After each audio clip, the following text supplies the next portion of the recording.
अर्थ पर रहकर ही कर रहे हैं और हमें पता है कि अर्थ की भी मैग्नेटिक फील्ड होती है अपनी। तो ये क्या करता है, मान लो यहाँ से वायरिंग है हमारी, यहाँ से वायरिंग जुड़ी है, यहाँ से वायरिंग जुड़ी हुई है।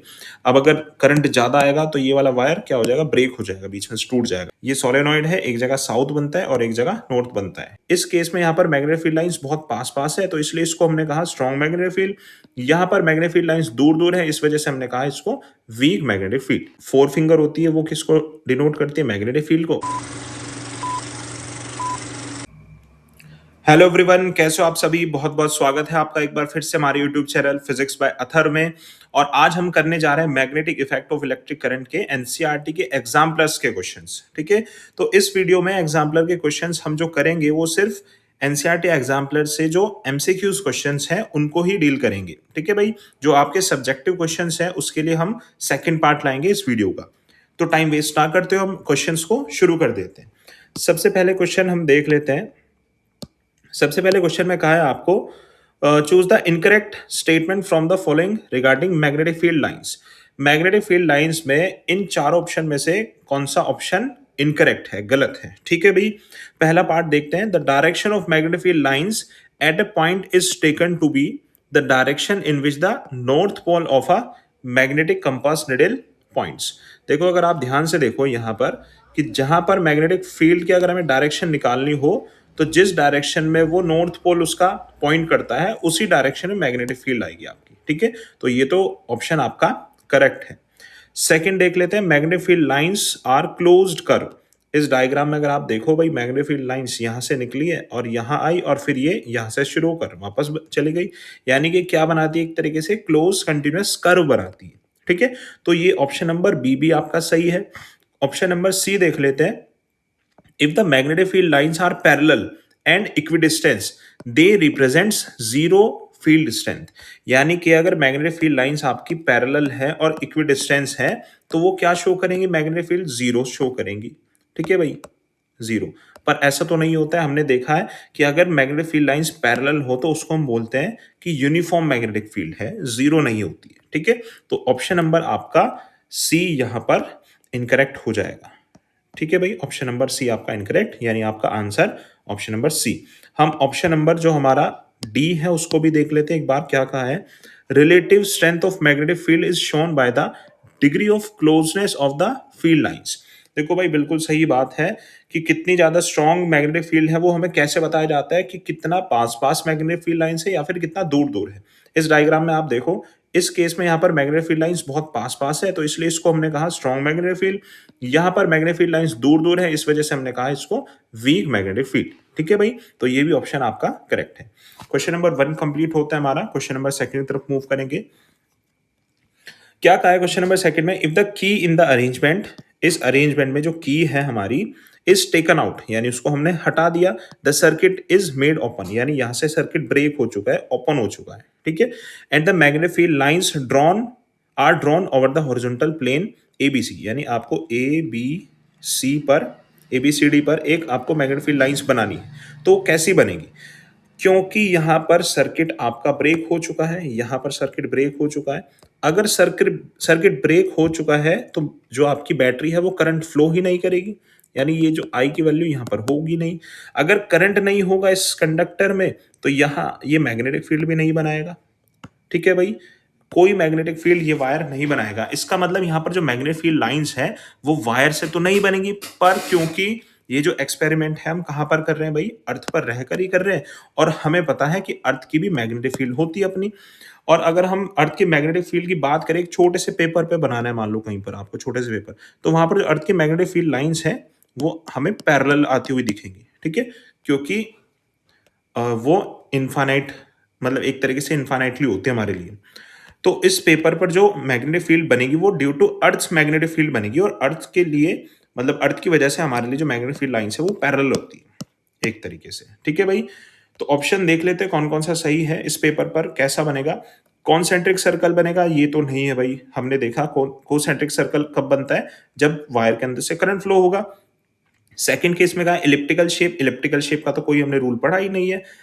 थर्ड पार्ट में क्या है, straight lines parallel to each other. हाँ, ये बिल्कुल ऑप्शन हमें सही लग रहा है, स्ट्रेट लाइंस बनेगी और पैरेलल टू ईच अदर होंगे, ठीक है।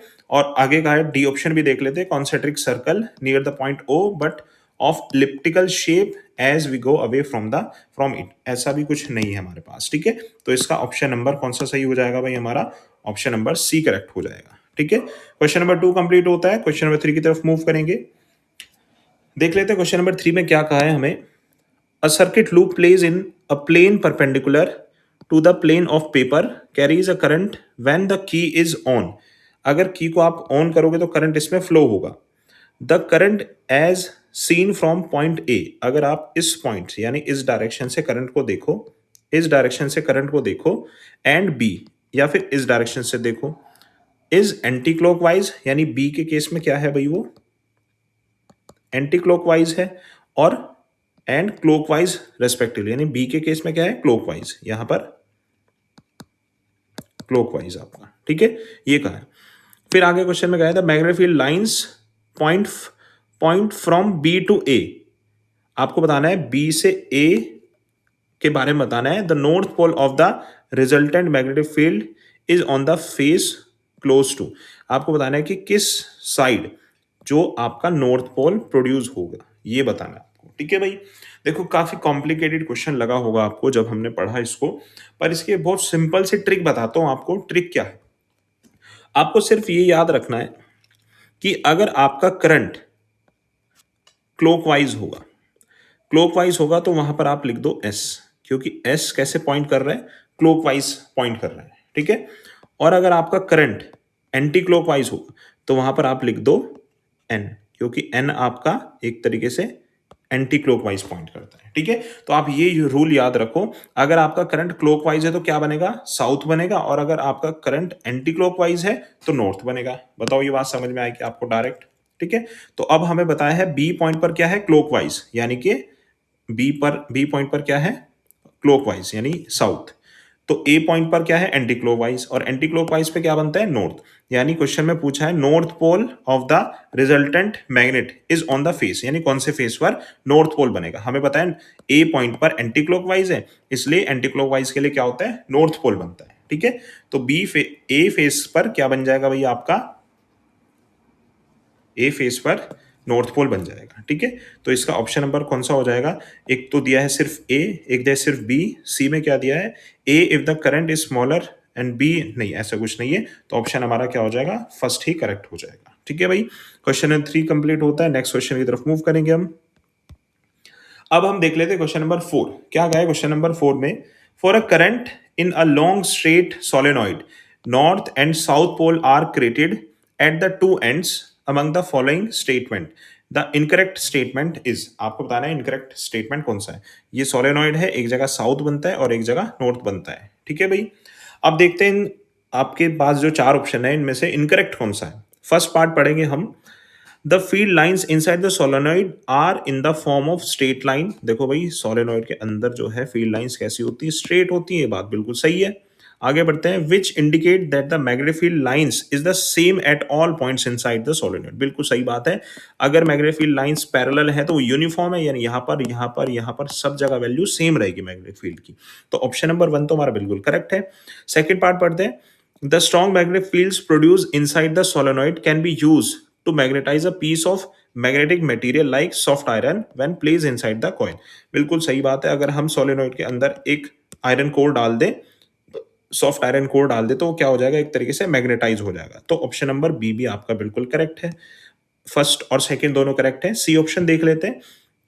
The pattern of magnetic field associated with the solenoid is different from the pattern of the magnetic field lines around a bar magnet. इन्होंने कहा है कि जो बार मैग्नेट है, बार मैग्नेट जो है और सोलेनॉइड जो है, इनकी जो फील्ड लाइन का स्ट्रक्चर है वो डिफरेंट डिफरेंट होता है। देखो यहाँ पर हम साफ देख पा रहे हैं, जैसे हमारा बार मैग्नेट में होती है स्ट्रक्चर, मैग्नेटिक फील्ड लाइंस का सेम वही तरीका होता है इसमें भी सोलेनॉइड का, यानी कि ऑप्शन नंबर सी आपका इनकरेक्ट हो जाएगा, ठीक है। तो आपका आंसर सी। डी ऑप्शन भी पढ़ लेते हैं हम एक बार। The north and south pole exchange position when the direction of current through the solenoid is reversed. हमने देखा था और स्टेट एक्सपेरिमेंट में कि अगर हम किसी करंट में किसी वायर में करंट की डायरेक्शन बढ़ाए तो मैग्नेटिक फील्ड की डायरेक्शन भी चेंज हो रही थी। तो अगर मैग्नेटिक फील्ड लाइंस की डायरेक्शन चेंज होगी तो पोल्स भी आपके चेंज हो जाएंगे। तो ये ऑप्शन नंबर डी भी आपका करेक्ट है। ठीक है, तो इसका आंसर आ जाएगा हमारा सी। क्वेश्चन नंबर 4 कंप्लीट होता है। नेक्स्ट क्वेश्चन की तरफ मूव करेंगे। अब हम देख लेते हैं क्वेश्चन नंबर 5 क्या है। ध्यान से देखोगे इस क्वेश्चन को। A uniform magnetic field exist in the plane of paper pointing from left to right as shown in the figure. इस फिगर में आपको मैग्नेटिक फील्ड की लाइंस दी है। कहां से कहां दी है भाई? Left to right. ठीक है भाई, ये मैग्नेटिक फील्ड लाइंस की डायरेक्शन दी है। ठीक है भाई, आगे पढ़ लेते हैं। In the field an electron and proton moves as shown, यानी इलेक्ट्रॉन ऐसे मूव हुआ है और प्रोटॉन ऐसे मूव हुआ है। The electron and proton experience, आपको बताना है क्या एक्सपीरियंस करेंगे। ऑप्शन नंबर 1 है force both pointing into the plane of paper, force both pointing out of the plane of the paper, force pointing into the plane of paper and out of the plane of paper respectively. यानी आपका जो आपका electron है वो क्या जाएगा? Into the plane जाएगा, और जो आपका प्रोटॉन है वो आउट ऑफ द प्लेन जाएगा। ठीक है, और D option force pointing opposite and along the direction of uniform magnetic field respectively. ये 4 ऑप्शन है। अब देखो इसको थोड़ा समझ लेते हैं ना। अब आप एक बात बताओ मुझे कि इलेक्ट्रॉन की डायरेक्शन कहाँ है भाई? इलेक्ट्रॉन की डायरेक्शन डाउनवर्ड डायरेक्शन है। ठीक है, और हमें पता है जिस डायरेक्शन में इलेक्ट्रॉन मूव करते हैं उसके अपोजिट करंट मूव करता है। आई की वैल्यू अपोजिट होती है इसके लिए। समझ में आई बात? ठीक है भाई, और ये क्या दिया है आपको? एक तरीके से मैग्नेटिक फील्ड दी है, इसको बी मान लेते हैं। ठीक है, तो हमें पता है करंट की डायरेक्शन ऊपर है और मैग्नेटिक फील्ड की डायरेक्शन ऐसे है। अब अगर हम अपना right hand thumb Fleming left hand rule लगाएं तो उसके हिसाब से हम देखेंगे कि मोशन क्या होगा। ठीक है भाई, मैं आपको बता देता हूं भाई, जो थंब है हमारा वो ही मोशन को शो करता है।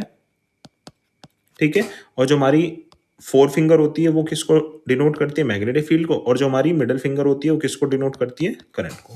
ठीक है भाई, अब देखो ये हमारा जो करंट की वैल्यू ऊपर है, यानी जो आपकी ये मिडिल फिंगर है एक तरीके से ऊपर है, और ये आपकी जो 4 फिंगर है वो आगे है। तो आपका थंब कहाँ जाएगा भाई? पीछे जाएगा। ठीक है, पीछे की साइड जाएगा। डायग्राम थोड़ा अजीब सा बन रहा है। ठीक है, आप इसी से ही समझ लो। ठीक है, करंट की वैल्यू इधर है, मैग्नेटिक फील्ड इधर है, तो इन दोनों के परपेंडिकुलर जाएगा मोशन। ठीक है, यानी कि मैग्नेटिक फील्ड की डायरेक्शन क्या होगी? इनसाइड द, मतलब इनसाइड द प्लेन। इसको मतलब ऐसे प्लेन पे बनाना बनाना थोड़ा पॉसिबल मुश्किल हो रहा है। आप फिर भी इसको इमेजिन करने की कोशिश करो कि राइट हैंड थंब रूल, मैं चलो कोशिश करता हूँ बनाने की ना। मान लो ये हमारा हैंड है, ये हमारी कर्ल फिंगर है 2, और ये हमारी मिडल फिंगर है, और ये हमारी 4 फिंगर है। जो थंब होगा हमारा वो डाउनवर्ड डायरेक्शन में होगा, ऐसे कुछ होगा। ठीक है, तो यहाँ पर करंट की वैल्यू है और यहाँ पर मैग्नेटिक फील्ड की वैल्यू है। तो जो आपका मोशन होगा वो डाउनवर्ड डायरेक्शन में होगा मोशन। ठीक है, तो इलेक्ट्रॉन के केस में क्या रहा हमारा? Force pointing into the plane. ठीक है, यानी अभी तो हमारा इलेक्ट्रॉन के लिए तो क्या हो गया? Into the plane, into the plane. ठीक है, आप इसको अपने लेफ्ट हैंड को मतलब करके भी देख सकते हो कि जो आपका करंट है वो मतलब ऊपर होना चाहिए प्लेन से, मैग्नेटिक फील्ड राइट साइड होनी चाहिए। तो आप देखोगे आपका जो थंब है वो नीचे की डायरेक्शन में पॉइंट करेगा। ठीक है, अब हम यहाँ पर बात कर लेते हैं प्रोटॉन की। अब प्रोटॉन ऊपर गया है और हमें पता है जिस डायरेक्शन में प्रोटॉन जाता है करंट भी उसी डायरेक्शन में जाता है, यानी कि दोनों केस में करंट की डायरेक्शन सेम है। तो अगर करंट की डायरेक्शन सेम तो जो आपका मोशन होगा वो भी सेम होगा, यानी कि दोनों के केस में इनटू द प्लेन ही आएगा। तो यहां पर ऑप्शन नंबर हमारा 1 ही करेक्ट हो जाएगा। Force both pointing into the plane of paper, यानी ऑप्शन नंबर 1 हमारा करेक्ट हो जाएगा। ठीक है भाई, left hand Fleming's left hand rule से इसको आप कर लो। चलो क्वेश्चन नंबर 5 कंप्लीट होता है। नेक्स्ट क्वेश्चन की तरफ मूव करेंगे। क्वेश्चन नंबर 7 देख लेते हैं हमारे पास क्या दिया है हमें क्वेश्चन नंबर 7 में। In the arrangement shown in the figure there are 2 coils wound on a non conducting cylindrical rod. Initially, the key is not inserted, then the key is inserted and later remove. Then आपको बताना है क्या होगा। देखो भाई, आपको कहा है कि एक नॉन कंडक्टिंग रोड है, उस पर आपने कुछ वायर को वाउंड किया है। ठीक है, 2 वायर है, एक यहाँ पर वायर है, यहाँ पर वायर। एक वायर जो आपका बैटरी से कनेक्ट है, एक वायर आपका गैल्वेनोमीटर से कनेक्ट है। आपने क्या किया भई, पहले की कनेक्ट नहीं थी, यानी बंद था, सर्किट कंप्लीट नहीं था। फिर आपने की लगाई, यानी सर्किट को ऑन किया, यानी करंट फ्लो हुआ होगा। उसके बाद आपने वापस से रिमूव कर दी, यानी वापस से की रिमूव करने पर क्या होगा भई, वापस से सर्किट ब्रेक हो जाएगा, यानी कंप्लीट नहीं हुआ, करंट फ्लो नहीं होगा। तो कहने का मतलब ये है कि कुछ टाइम के लिए आपने इस वायर के अंदर करंट को फ्लो कराया और फिर वापस से बंद कर दिया। ठीक है? ये कहा है। अब देख लेते हैं इसमें से क्या चीज़ हमें बताना है। ठीक है? फर्स्ट है the deflection in the galvanometer remain zero through out. आपको बताना है कि जो गैल्वेनोमीटर में रीडिंग आएगी, क्या वो हमेशा ज़ीरो रहेगी? देखो ऐसा नहीं होता है, यहाँ पर एक कांसेप्ट लगता है जो आप क्लास 12th में पढ़ने वाले हो, ठीक है? पर यहाँ पर मैं आपको थोड़ा बता देता हूँ उससे कि जब ये हम सोलेनॉइड, एक तरीके से सोलेनॉइड है, जब ये सोलेनॉइड बनेगा, तो यहाँ पर मैग्नेटिक फील्ड लाइन्स बनेगी, ठीक है? मान लो यहाँ पर मैग्नेटिक फील्ड लाइन्स ऐसे बनी, ठीक है? ऐसे बनी और ये मैग्नेटिक फील्ड लाइंस यहाँ तक जाएंगी, ठीक है? इसके पास तक मैग्नेटिक फील्ड लाइंस जाएंगी। तो जैसे यहाँ पर मैग्नेटिक फील्ड लाइंस में चेंज आएगा ना, इस वायर के अंदर अगर मैग्नेटिक फील्ड लाइंस में चेंज आएगा तो एक टर्म होती है फ्लक्स, आप आगे पढ़ोगे इसको। फ्लक्स में चेंज आएगा, ठीक है? और जैसे ही फ्लक्स में चेंज आता है तो वापस से एक ईएमएफ बन जाती है, या फिर कहो पोटेंशियल बन जाता है, ठीक है? पोटेंशियल बनेगा, पोटेंशियल डिफरेंस आएगा, इधर हाई होगा पोटेंशियल, इधर लो होगा पोटेंशियल, तो हाई से लो की तरफ क्या जाएगा, करंट फ्लो होना शुरू हो जाएगा। यानी कि इस वायर के अंदर भी करंट फ्लो होना शुरू हो जाएगा अगर आप इस वाले वायर में करंट फ्लो करो, ठीक है? इसको हम एक तरीके से इंडक्शन बोलते हैं, म्यूचुअल इंडक्शन, ठीक है भाई? तो पहला ऑप्शन क्या है आपका? पहले ऑप्शन में कहा है the deflection in the galvanometer remain zero through out. देखो भाई, जीरो तो नहीं होगा, डिफ्लेक्शन तो होगा। ऑप्शन नंबर बी देख लेते हैं, there is a momentary deflection in the galvanometer. हाँ भाई, ये बात सही है, डिफ्लेक्शन होगा, but it dies out shortly and there is no effect when the key is remove. यानी जैसे आपने की रिमूव की तब भी कोई इफेक्ट नहीं होगा, ऐसा नहीं होता है। जैसे हम की ऑन करेंगे तो मैग्नेटिक फील्ड बनेगी, यानी चेंज आएगा, और जैसे आप की बंद करोगे तो मैग्नेटिक फील्ड खत्म होगी, तब भी चेंज आएगा, और दोनों चेंज आने पर ही क्या बनती है, ईएमएफ, और ईएमएफ बनेगी, पोटेंशियल डिफरेंस आएगा, पोटेंशियल डिफरेंस आएगा तो आपका करंट बनेगा, यानी डिफ्लेक्शन होगी। ऑन करने पर भी डिफ्लेक्शन होगी, साथ ही साथ बंद करने पर भी डिफ्लेक्शन शो करेगा, ठीक है भाई? तो ऑप्शन नंबर सेकंड भी हमारा सही नहीं है। दो ऑप्शन हमारे कट हो चुके हैं। फिर देख लेते हैं, there are momentary galvanometer deflection that dies out shortly. ये बात सही है। The deflection are in the same direction, ये बात भी आपकी गलत है। एक बात और मैं बता देता हूं आपको, मान लो यहां पर मैग्नेटिक फील्ड जो भी बनेगी ना, मान लो बी मैग्नेटिक फील्ड बनी, तो जो इसमें चेंज आएगा, अब इसमें करंट बनेगा। देखो लॉजिक समझना, एक मतलब पूरा पैटर्न समझना आप, कि यहां पर मैग्नेटिक फील्ड बनी, इस मैग्नेटिक फील्ड में यहां पर क्या किया, फ्लक्स में चेंज किया तो यहां पर क्या बनी, ईएमएफ। ईएमएफ बनी तो क्या हुआ, करंट फ्लो हुआ। अब जब इस वायर में करंट फ्लो होगा तो ये भी क्या बनाएगा भाई, मैग्नेटिक फील्ड बनाएगा, ये भी मैग्नेटिक फील्ड बनाएगा। पर शर्त ये है, इन दोनों की मैग्नेटिक फील्ड की जो डायरेक्शन होगी वो अपोजिट होगी, सेम नहीं होगी। यानी जो मैग्नेटिक फील्ड इसको बनाएगी वो उसी के अपोजिट डायरेक्शन में एक और मैग्नेटिक फील्ड बना देगा, ठीक है? ये कंसेप्ट है, ये कंसेप्ट जो है एक्चुअली 12th का है, पर यहाँ पर एग्जाम्पलर में क्वेश्चन दिया है तो मैंने आपको कोशिश की है बताने की, उम्मीद है कि आपको समझ भी आया होगा, ठीक है भाई? तो अब देख लेते हैं ऑप्शंस को पढ़कर अपना। There are momently deflection that dies out shortly, the deflection are in the same direction. तो ये बात गलत है कि सेम डायरेक्शन में डिफ्लेक्शन नहीं होगी, ठीक है भाई? लास्ट ऑप्शन देख लेते हैं, there are momentary galvanometer deflection that dies out shortly, ये सही है। The deflection are in opposite direction, ये बात बिल्कुल सही है। तो आपका ऑप्शन नंबर कौन सा करेक्ट हो जाएगा भाई, डी ऑप्शन करेक्ट हो जाएगा, ठीक है भाई? ये फ्लक्स टर्म है, नहीं है आपके लिए, इसको आप फर्दर आप हायर स्टडीज में इसको आप पढ़ोगे, ठीक है भाई? तो क्वेश्चन नंबर 7 हमारा कंप्लीट होता है। नेक्स्ट क्वेश्चन की तरफ मूव करेंगे। अब देख लेते हैं क्वेश्चन नंबर 9 क्या कहा है। अब देखो ये जो क्वेश्चन है ये थोड़ा इमेजिनेशन वाला क्वेश्चन है। आपको मतलब इमेजिनेशन करनी पड़ेगी तभी पॉसिबल है, प्लेन पर बनाना समझाना पॉसिबल नहीं है, ठीक है? फिर भी कोशिश करूंगा इस क्वेश्चन को समझाने की। पढ़ लेते हैं क्वेश्चन में क्या कहा है। A constant current flows in a horizontal wire in the plane of paper from east to west. East से वेस्ट की डायरेक्शन में करंट फ्लो हुआ है, as shown in the figure. The direction of magnetic field at a point will be, north to south. आपको बताना है इस wire के किस पॉइंट पर नॉर्थ से साउथ डायरेक्शन में आपकी क्या होगी मैग्नेटिक फील्ड, यानी नॉर्थ से साउथ डायरेक्शन में मैग्नेटिक फील्ड कहाँ होगी। अब पॉइंट देख लेते हैं क्या है। देखो इसको आप हवा में मानो, मतलब ये वायर जो है आपका हवा में रखा है। अब इसके कितने पॉइंट हो सकते हैं, एक नीचे हो सकता है, ठीक है, ऊपर हो सकता है पॉइंट, और एक सामने हो सकता है पॉइंट, और एक पीछे हो सकता है पॉइंट। 4 पॉइंट हो सकते हैं इसके, एक तो ऊपर, एक नीचे, एक आगे और एक पीछे, ठीक है। तो यही यहाँ पर ऑप्शन में कहा है डायरेक्टली अबव द वायर, यानी इस वायर के, वायर बना लेते हैं हम, मान लो ये वायर है, ठीक है, इस वायर के ऊपर या नीचे, या फिर ये सामने है, इसको बड़ा बना देते हैं, और ये बहुत पीछे है, इसको हमने छोटा बना दिया, ठीक है।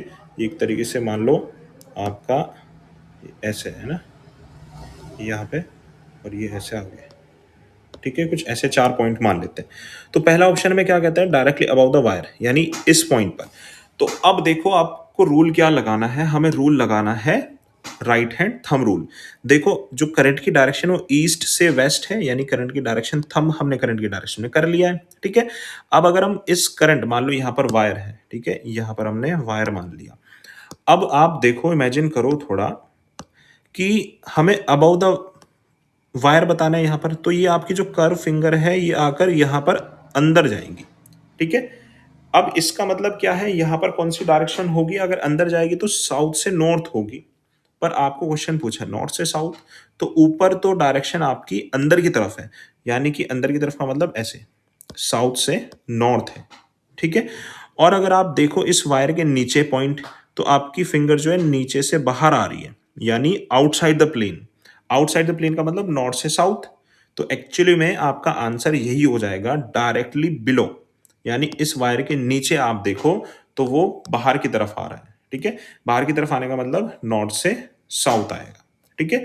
तो डायरेक्ट यहां पर हमारा आंसर आ चुका है B, directly below the wire, यानी वायर के नीचे जो है वो डायरेक्शन कैसी होगी, नॉर्थ से साउथ होगी, ठीक है। उम्मीद करता हूं ये क्वेश्चन आपको समझ आया होगा। अगर आपको मतलब इस क्वेश्चन में कोई भी डाउट है तो आप मुझे कमेंट करके बताना, मैं इस क्वेश्चन की अलग से एक वीडियो बनाकर डाल दूंगा जिसमें हम 3D वीडियो के थ्रू समझ लेंगे इसको, ठीक है भाई। ऐसे उम्मीद है मुझे आपको चीजें समझ आ गई होगी। तो क्वेश्चन नंबर 9 भी कंप्लीट होता है, नेक्स्ट क्वेश्चन की तरफ मूव करेंगे हम। नेक्स्ट क्वेश्चन है हमारे पास क्वेश्चन नंबर 10, देख लेते हैं क्या कहा है। The strength of magnetic field inside a long solenoid current, sorry, a long current carrying straight solenoid is. आपको बताना है कि भाई स्ट्रेंथ की बात कर रहे हैं हम एक लॉन्ग सोलेनॉइड के अंदर। पहला ऑप्शन बताया है more at the end than at the centre, यानी एंड पर ज्यादा है और सेंटर पर कम है। देखो ऐसा तो होता नहीं है, हालांकि इसका उल्टा ऑपोजिट पॉसिबल है कि सेंटर में ज्यादा होती है मैग्नेटिक फील्ड और एंड्स पर कम होती है। ये भी आप 12th क्लास में पढ़ोगे सोलेनॉइड के बारे में, ठीक है। मिनिमम इन द मिडल, यानी बीच में आपकी कम है, सबसे कम होती है ऐसा तो बिल्कुल भी नहीं है, बीच में सबसे ज्यादा होती है।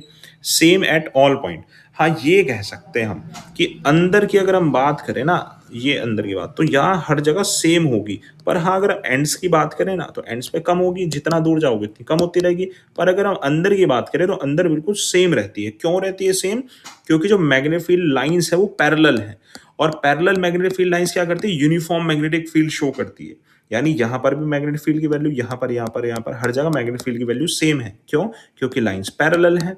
हमने देखा था अगर लाइन पास पास होगी तो ज्यादा होती है मैग्नेटिक फील्ड, दूर दूर होंगी तो कम होती है। पर यहाँ तो बिल्कुल पैरेलल है, यानी जितनी मैग्नेटिक फील्ड यहाँ है उतनी मैग्नेटिक फील्ड यहाँ है, ठीक है भाई, समझ में आया। तो ऑप्शन नंबर इसका सी ही करेक्ट हो जाएगा हमारा, ठीक है। डी ऑप्शन भी देख लेते हैं, found to increase from one end to the another end, यानी इधर से ज्यादा है इधर जाते जाते कम हो जाएगी, ऐसे ऐसे तो नहीं होता है, ये भी ऑप्शन नहीं है, ठीक है। तो क्वेश्चन नंबर 10 भी हमारा कंप्लीट हो गया, same at all points. Next question की तरफ मूव करेंगे, क्वेश्चन नंबर 12 देख लेते हैं मैं क्या कहा है, ठीक है भाई। क्वेश्चन नंबर 12 पढ़ेंगे, the most important safety method use to protect home appliances from short circuit और ओवरलोडिंग इज। आपको बताना है कि शॉर्ट सर्किट या फिर ओवरलोडिंग से बचाने के लिए हमारे पास सबसे ज्यादा यूजफुल सेफ्टी डिवाइस कौन सा है। सबसे पहले अर्थिंग, देखो अर्थिंग तो एक्स्ट्रा करंट लेकर जाती है, शॉर्ट सर्किट और ओवरलोडिंग का उसका कोई ज्यादा वो यूज नहीं है। यूज ऑफ फ्यूज, हाँ भाई यही आंसर है इसका। फ्यूज क्या करता है, हमारा जो शॉर्ट सर्किट है उसको होने से बचाता है। अपने आप को ये पिघल जाएगा, ऐसा ये मॉडर्न जो फ्यूज होते हैं कुछ ऐसे होते हैं, ये एक टर्मिनल है, इसका ये टर्मिनल, बीच में बारीक सा वायर होता है एक, ठीक है? तो ये क्या करता है, मान लो यहाँ से वायरिंग है हमारी, यहाँ से वायरिंग जुड़ी है, यहाँ से वायरिंग जुड़ी हुई है। अब अगर करंट ज़्यादा आएगा तो ये वाला वायर क्या हो जाएगा, ब्रेक हो जाएगा, बीच में से टूट जाएगा और सर्किट ब्रेक हो जाएगा तो फ्लो आगे नहीं जाएगा करंट का। ये जो पहले होते थे ये कुछ ऐसे होते थे हमारे फ्यूज़, ठीक है? अंदर का स्ट्रक्चर कुछ ऐसा होता था इनका। ये फ्यूज़ प्लग होता था, यहाँ से एक टर्मिनल ये होता है, दूसरा टर्मिनल ये, यहाँ से वायर आकर ऐसे जाकर ऐसे मिलता रहता, ठीक है? फ्यूज़ एलिमेंट या फिर फ्यूज़ वायर। यहाँ से एक टर्मिनल, यहाँ से दूसरा टर्मिनल, इसको एक वायर कनेक्ट करता था और अगर लाइट ज़्यादा आती थी तो ये वायर ब्रेक हो जाता था, ठीक है?